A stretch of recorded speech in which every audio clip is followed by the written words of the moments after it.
Gears are a fundamental part of a bicycle. They allow you to take on steep climbs and keep the pedals turning on the flats all at the same time. But how do they actually work? The gears on a bike can be broken down into three areas of componentry: the chainrings, including the front derailleur, the cassette, including the rear derailleur and pulley wheels, and the shifters. The chainrings are attached to the cranks, and most road bikes have two of them. Chainrings are defined by the number of teeth on the inner and outer rings, and these days setups for road bikes can be grouped into three categories: standard, semi-compact, and compact. A standard chain set has 53 teeth on the big ring and 39 teeth on the inner. A semi-compact has 52 teeth on the outer ring and 36 on the inner ring, and a compact has 50 teeth on the big ring and 34 on the inner ring.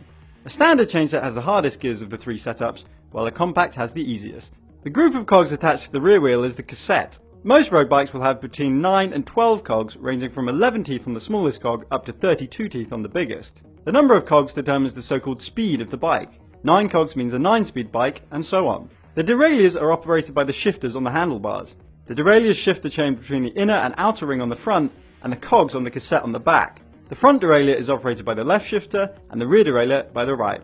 So that's a bike's gears in a nutshell, but what about gear ratios?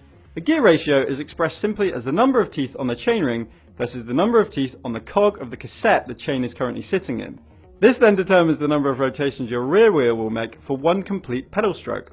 For example, if you're in the big ring on the front, let's say it's a 52, and the smallest cog on the back, let's say a 12, then the ratio is 52 to 12. Then you just divide the big ring number by the small ring, so 52 divided by 12, to give you the number of rotations. In our example, 4.3. So one turn of the pedals will result in 4.3 rotations of the wheel. That would be our biggest gear, of course, with each pedal stroke resulting in the greatest distance travelled.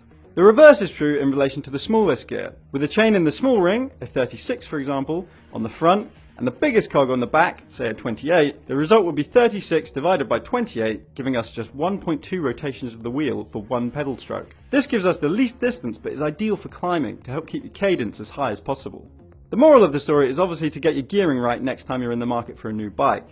If you love climbing, then a compact or semi-compact setup will be best, while for racers and rouleurs, a standard might be more appropriate. It's a question of your preferred cadence as well. Low cadence riders will prefer more traditional setups, while high cadence riders generally prefer more modern compacts. Having said that, Lance Armstrong was known as a high cadence rider.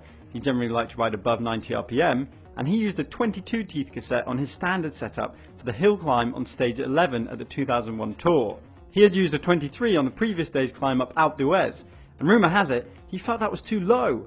Imagine that up a 13-kilometre climb with an average gradient of 8%. Chapeau.